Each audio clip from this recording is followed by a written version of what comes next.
Hello guys, good morning. এখন বাজে কটা রে? দুপুর 2টো। এই মাত্র আমাদের খাওয়া দাওয়া আমি খেয়ে নিয়েছি, বাকি সবাই খেয়ে নিয়েছে। এখন খাচ্ছে আমার দিদি, আর দিদি আমার বাড়ি এসছে পুনে। ডানাতে করে খাচ্ছিস না বাড়াতে করে? তাই তো। এখন দিদি রান্নাবান্না করে, আমার রান্নাবান্নার দিক থেকে ছুটি। আর এখানে মা, ভাই, দিদির মেয়ে, আমার বাবু সবাই এখানে ঘুমোচ্ছে। এই দেখো তা, এই দেখো তা। এই যে মা আমার বাবু সোনাকে নিয়ে ঘুমু করছে এখন। এই যে এই হচ্ছে একটা মানুষ যার ভরসাতে আমি আমার কি বলে কলিজার টুকরোকে রেখে যেতে পারি। আর এই যে একজন শুধু খায় দায় আর ঘুমায়। আর আমার ভাই কিন্তু ভাইকে খুব ভালোবাসে, আবার ভাইয়ের সাথে মারামারি হয়, কান্না হয়।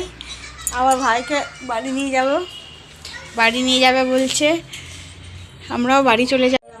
এই শুধু খায় আর খায়, এই দেখো সবাই লাস্টে খায়, বেশি বেশি করে খায়। যা থেকে বেশি নিই। এই যে আর ভাই বড় বড় জিনিস। আজকে রান্না হয়েছে করলা ভাজা, কুমড়ো সবজি, ডিমের ঝোল, সব দিদি করেছে, দারুণ হয়েছিল খেতে, টেস্টি টেস্টি। আর আজকে আমি খুব ক্লান্ত, দুদিন থেকে দিনে রাতে ঘুম হয়নি, চোখগুলো মাথাগুলো খুব ব্যথা করছে সব প্রচণ্ড। আর ছোট বাচ্চা নিয়ে বুঝতেই পারছো তোমরা যে কি অবস্থা হয়। বাবুর মাত্র 2 মাস, আজকে 6 তারিখ, 2 মাস 6 দিন বয়স।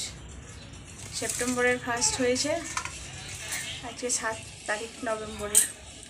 আর এই মাসে আমার কাল বাদ দিয়ে পরশু বাদ দিয়ে জন্মদিন, কারোর মনে থাকে না। বড় করে তোরা বার্থডে সেলিব্রেট করবি, বুঝতে পারলি? এবার বাড়ি যাওয়ার পালা, বাড়ি চলে যাব। অনেকদিন, 1 বছরের বেশি হয়ে গেলে যাইনি। সেই আগের বছর লক্ষ্মী পুজোর 2 দিন পরে গেছিলাম, বিসর্জনের দিন। তো 1 বছর হয়ে গেলে এবার বাড়ি যাব, সবাই মিলে একসাথে বাড়ি যাব। মায়ের হঠাৎ করে ট্রিটমেন্ট শেষ 2 ঘন্টার মধ্যে, তারপরে আবার 2 মাস 2.5 মাস পর আসবে, জানুয়ারির 1 তারিখে ডিসেম্বরের 28 তারিখ 29 তারিখ করে আসবে। একটা থেরাপি আছে, সেই থেরাপিটা চলবে। তো তার আমরা এখন বাড়ি চলে যাব। তো এখন তো আর কিছু কাজ নেই, হঠাৎ করে শেষ হয়ে গেলে বলে তৎকাল টিকিটও পাচ্ছি না। আগে থেকে টিকিট করিয়ে রাখা হয়নি, তার কারণ মায়ের কতদিনে হবে না হবে তার তো কোনো ঠিক ছিল না। এবার একটু ঘুমাবো, খুবই ক্লান্ত আমি আজকে। এগুলো সব ব্যথা পুরো সর্দিতে, আর প্রচুর জামা কাপড় কাচা হচ্ছে এখন, অনেক মানুষ বলে। তারপর বাচ্চার আছে, সব এখানে রাখা আছে, জায়গা মতো রাখা হয়নি, শুধু ভাঁজ করে রেখেছি, জায়গা মতো রেখে দেবো পরে। বল বল বল।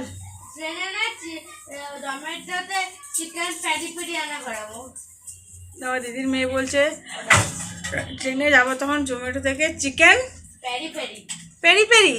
আমি জীবনেও শুনিনি বাবা। দিদি শুনেছিস? দিদি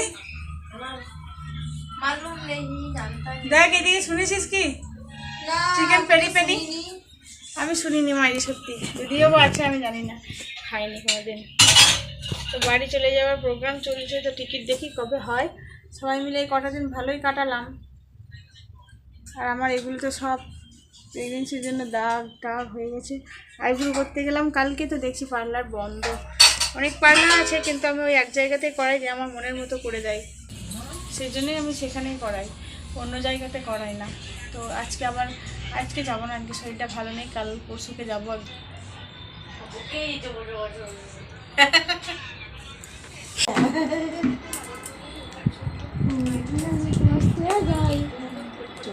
নন্দলাল তুমি আমি বসতে যাই, নন্দলাল তুমি আমি বসতে যাই।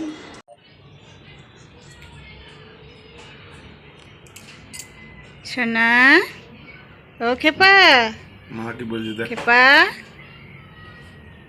এই বাবা দাদা খাওয়াছে। সোনা বেটা